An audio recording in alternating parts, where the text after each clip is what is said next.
ஒரு காலத்தில் பசுமையான வயல்கள் சூழ்ந்த ஒரு சிறிய கிராமத்தில் ஆரியன் என்ற 17 வயது சிறுவன் வாழ்ந்து கொண்டிருந்தான்.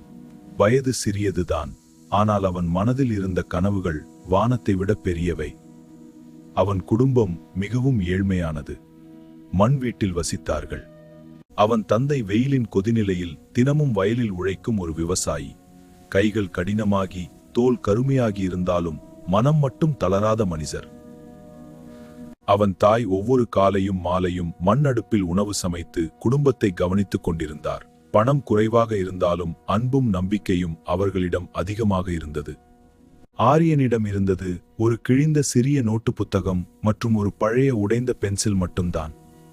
ஆனால் அவனுக்கு அவை சாதாரண பொருட்கள் அல்ல. அவன் பெரிய கனவுகளை தாங்கி நிற்கும் பொக்கிஷங்கள். ஒவ்வொரு இரவும் தூங்குவதற்கு முன் வீட்டின் வெளியே நின்று விண்மீன்களை பார்த்து கொண்டு மெதுவாக அவன் சொல்வான், ஒரு நாள் நான் பெரிய மனிதராக வேண்டும். ஆனால் ஆரியனின் உள்ளம் வேறொரு உண்மையை சொன்னது. அவன் மனதில் ஏதோ வித்தியாசமான தீ மூண்டு கொண்டே இருந்தது. ஒரு நாள் மதியம் சுத்தமான உடையுடன் தோளில் லேப்டாப்பை சுமந்த ஒரு அந்நியர் கிராமத்துக்கு வந்தார். குழந்தைகள் ஆர்வமாக அவரை சுற்றி நின்றனர். அவரின் பெயர் ராகுல். அவர் அதே கிராமத்தில் பிறந்தவர்தான், ஆனால் கடின உழைப்பால் பெரிய நகரத்தில் வெற்றி பெற்றிருந்தார். Hello everyone. Today I want to talk about education, opportunity and hard work. These are the keys to building a better future for all of us. Let us embrace them together. ராகுல் சொன்னார், நானும் உங்களைப் போலவே ஏழைதான். ஆனால் நான் தினமும் ஆங்கிலம் கற்றுக்கொண்டேன். அது என் வாழ்க்கையை முழுவதும் மாற்றியது. அந்த வார்த்தைகள் ஆரியனின் உள்ளத்தில் தீப்பொறி போல விழுந்தது. அந்த இரவு அவனுக்கு தூக்கம் வரவில்லை. அவரால் முடிந்தால் எனக்காலும் முடியும் என்று அவன் மனதில் உறுதி கொண்டான். அடுத்த நாள் காலை சூரியன் உதிக்கும் முன்பே எழுந்தான். குளிர்ந்த தண்ணீரால் முகம் கழுவி சிறிய கண்ணாடியில் தன்னை பார்த்து, இன்று முதல் என் வாழ்க்கை மாறப்போகிறது என்று சொன்னான். பழைய ஆங்கில புத்தகத்தை தூசி தட்டி எடுத்தான். அந்த நாளிலிருந்து தினமும் 10 புதிய ஆங்கில வார்த்தைகள் கற்றுக்கொள்ள வேண்டும் என்று முடிவு செய்தான். காலை 30 நிமிடம் பேசி பயிற்சி செய்ய தொடங்கினான். அவன் குடும்பத்தினர் ஆரம்பத்தில் புரிந்து கொள்ளவில்லை. நண்பர்கள் கேலி செய்தனர். கிராம பையன் ஆங்கிலம் பேசுவானா என்று சிரித்தனர்.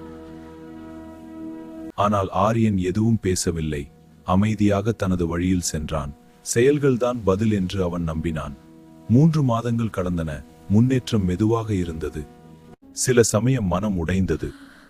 ஒரு நாள் பள்ளி ஆசிரியருடன் ஆங்கிலத்தில் பேச முயன்ற போது பல தவறுகள் செய்தான். அனைவரும் முன் அவமானப்பட்டான். அந்த மாலை ஆலமரத்தின் கீழ் அமர்ந்து தனது நோட்டு புத்தகத்தை திறந்தான். அதில் எழுதியிருந்தது, ஒவ்வொரு பெரிய மனிதரும் பூஜ்யத்திலிருந்தே தொடங்கினார். அந்த வரிகள் அவனை மீண்டும் எழுப்பின. நான் எனக்காக மட்டுமில்லை, என் குடும்பத்துக்காக என்று அவன் எண்ணினான். அந்த நாள் முதல் மேலும் தீவிரமாக உழைத்தான். 6 மாதங்கள் கழித்து மாற்றம் தென்பட ஆரம்பித்தது. வார்த்தைகள் இயல்பாக நினைவுக்கு வரத் தொடங்கின. தனது குரலை பதிவு செய்து கேட்டு திருத்திக் கொண்டான். கண்ணாடி முன் நின்று உச்சரிப்பை பயிற்சி செய்தான். தன்னம்பிக்கை மெதுவாக வளர்ந்தது. 1 வருடம் கழித்து நகரத்தில் பொது பேச்சு போட்டி அறிவிக்கப்பட்டது. ஆனால் ஆரியன் பதிவு செய்தான். 3 வாரங்கள் காலம். காலையில் வயலில் நின்று மரங்களுக்கும் பறவைகளுக்கும் பேச்சு பயிற்சி செய்தான். பல முறை தடுமாறினான். ஆனால் ஒவ்வொரு முறையும் முதல் வரியிலிருந்து மீண்டும் தொடங்கினான். போட்டி நாள் வந்தது. பெரிய நகரம் அவனுக்கு புதிய உலகம். 35 போட்டியாளர்கள். அனைவரும் அழகான உடை, நம்பிக்கையான முகம். ஆரியன் தனது எளிய சட்டையை பார்த்து ஆழ்ந்த மூச்சு விட்டான்.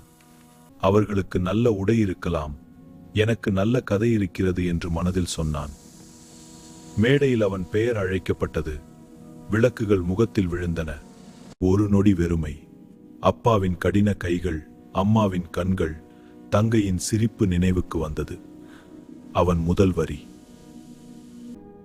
உயரமான கட்டிடங்களை விட பெரிய கனவுகள் இருக்கும் ஒரு சிறிய கிராமத்திலிருந்து வந்தவன் நான். அவன் தனது கிழிந்த நோட்டு புத்தகம், உடைந்த பென்சில், அவமானங்கள், தனிமை, கடின உழைப்பு அனைத்தையும் பகிர்ந்தான். உச்சரிப்பு பரிபூர்ணமாக இல்லை, ஆனால் உண்மை இருந்தது, உணர்ச்சி இருந்தது. அரங்கில் இருந்தவர்களின் கண்களில் கண்ணீர் தோன்றியது. இறுதியில் அவன் சொன்னான், சிறந்த சூழ்நிலை தேவையில்லை, ஒரு முடிவு, ஒரு பழக்கம், ஒரு காரணம் போதும்.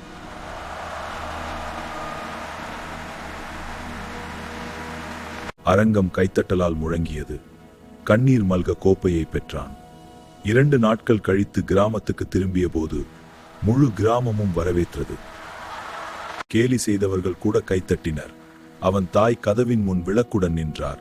வார்த்தைகள் இல்லை, கண்ணீர் மட்டும்.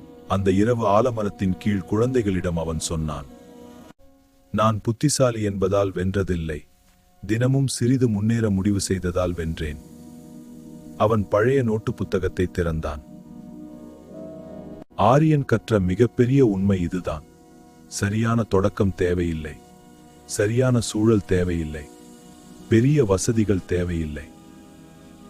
ஒரு உறுதியான முடிவு மற்றும் தினசரி ஒழுக்கம் இருந்தால் போதும். நீங்களாக விரும்பும் மனிதர் உங்கள் தினசரி பழக்கங்களின் மறுபுறத்தில் காத்திருக்கிறார். சிறியது தொடங்கு, இன்று தொடங்கு, இப்போதே தொடங்கு.